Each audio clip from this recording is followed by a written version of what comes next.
Emeka was the kind of man who never raised his voice. He walked with his hands behind his back, head slightly bent forward, like a man forever lost in thought. In the streets of Onitsha, where life moved fast and tempers flared easily, Emeka stood out for his calm nature. He taught in a public secondary school, loved literature, and spent his weekends helping his aged mother in the village. Life was simple, and he liked it that way.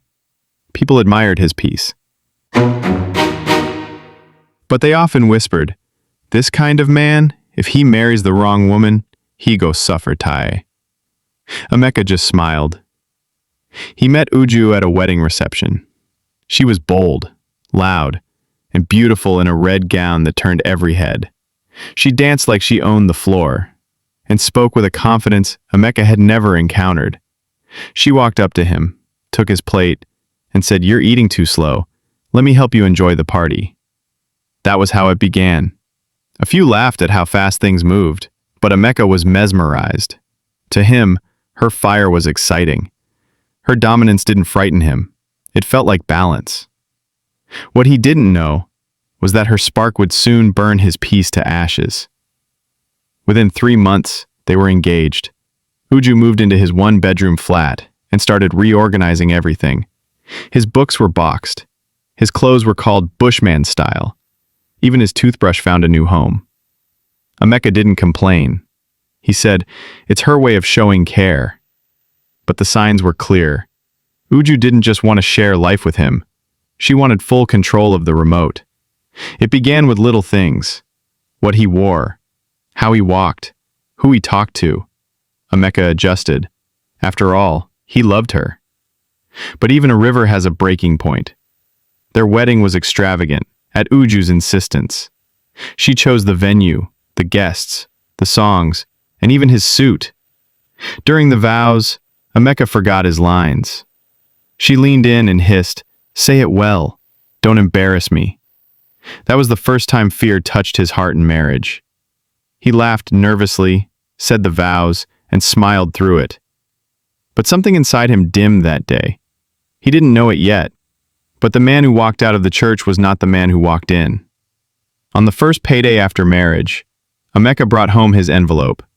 Uju took it, counted the money, and sighed. "Is this all?" she said. From that day, she began managing the finances. She gave him pocket money, like a teenage son. "I'm helping you plan better," she insisted.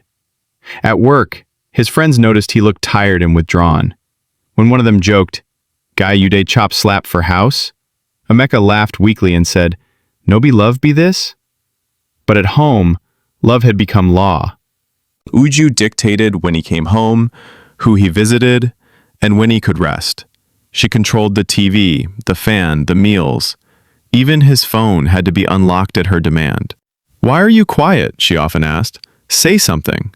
And when he spoke, "Why are you always so dull?" She had a command for every situation, and Emeka, like a TV set, responded on cue. The man who once read poems now read permission into everything. His friends faded, his smile thinned.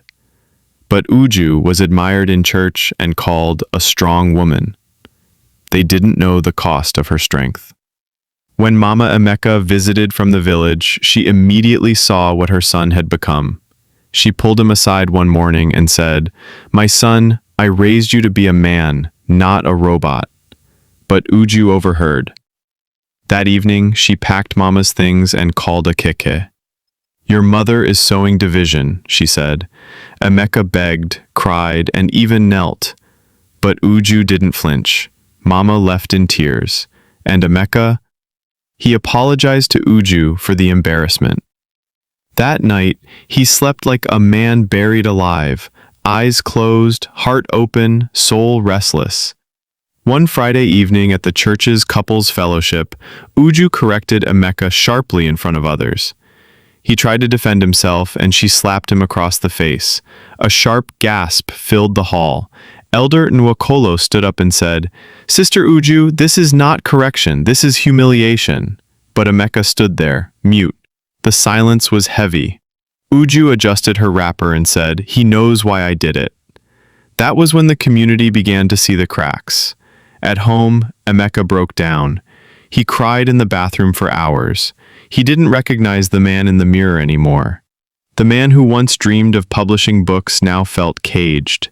Every command, every slap, every insult had drained him. He became robotic. He laughed when she wanted, slept when told. The spark in his eyes died slowly, like a lantern without oil. But that night, something inside him whispered, "You can't die like this." Emeka woke up at 4 a.m. He prayed, not out loud, not with words, just silence, pain, and a heart ready to break. He sat at the dining table and wrote a letter, not to her, not to his friends, but to himself. "Dear Emeka, I miss you." That letter became his first act of rebellion, and the beginning of his rebirth. Every morning, Emeka stood before the mirror and asked himself, "Who am I?" At first, no answer came, but as the days passed, he started reclaiming pieces of himself. He began journaling his emotions in a notebook hidden behind the wardrobe. He read self-help books during breaks at school. Slowly, he built a secret world, one where he was no longer a remote, but a man rediscovering his strength. Uju noticed small changes. A new cologne, fewer apologies, firmer eye contact. She didn't like it. "What are you hiding?" she asked. But Emeka smiled. For once, he held the remote. Emeka started a small online bookshop. He sold used novels and educational material through WhatsApp groups. At first, the profit was small, but his joy was massive. It was his hustle, his vision. He didn't tell Uju. He used a separate bank account registered under a cousin's name. It felt like breathing after years underwater. For the first time in years, Emeka had something that wasn't under her control. The money wasn't the biggest win. It was the freedom that came with it. One night, while scrolling on Facebook, Emeka came across a video from a man named Mr. Adebayo, a marriage coach who spoke to men about emotional abuse. Emeka watched the full video, eyes wide, heart racing.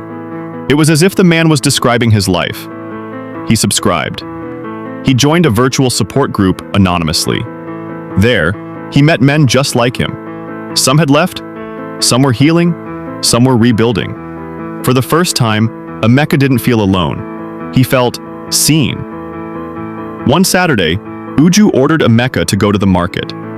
He had already planned to attend a virtual business seminar. When she stormed into the room yelling, "Didn't you hear me?" Emeka calmly replied, "I have something important today." She slapped him. He didn't flinch. He looked her in the eye and said, "That's the last time." She froze. She expected tears, or begging, but the silence was louder. That day marked a shift.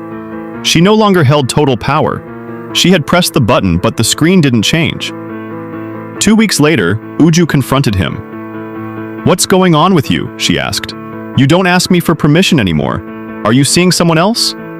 Emeka laughed for the first time in her presence in a long while. "I'm seeing someone, yes," he said. "I'm seeing the real me." She screamed, she threatened, she cried, but Emeka was calm. The louder she got, the quieter he became, and in that silence was power. Uju tried to regain her control. She checked his phone but found nothing. She went to his office, but the teachers respected him more than ever. She called his mother, but Mama Emeka only replied, "I warned you, my daughter." Uju began to unravel. Her confidence, once sharp and intimidating, began to crack. She was losing grip, and for the first time she realized Emeka was no longer afraid. Emeka changed his wardrobe, he changed his tone, he walked differently, people noticed. The man who used to bow his head now looked people in the eye. One Sunday at church, a young man walked up to him and said, "Sir, your story inspires me. How did you become so confident?" Emeka looked at the sky and replied, "Pain taught me, but peace saved me." He didn't mention Uju. He didn't need to. His strength was no longer reactive. It was rooted.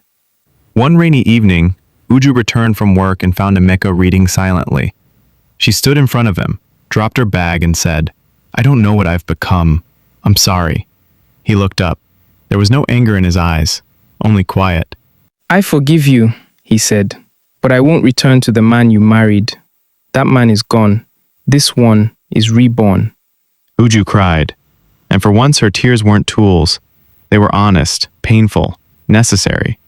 Their marriage didn't dissolve, but it was reborn, like him. Uju began therapy. Emeka set boundaries. They slept in separate rooms for months. They learned to communicate like adults, not like jailer and prisoner. He still loved her, but this time he loved himself more. And in that balance, their relationship evolved, slowly, carefully, and honestly. Years later, Emeka became a mentor to other men. He wrote a book titled Invisible Chains, A Man's Journey from Control to Freedom. His story became a testimony.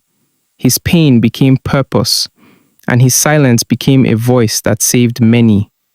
He still remembered those days when one person controlled his every move, but he no longer wept, because now the remote was in his hand.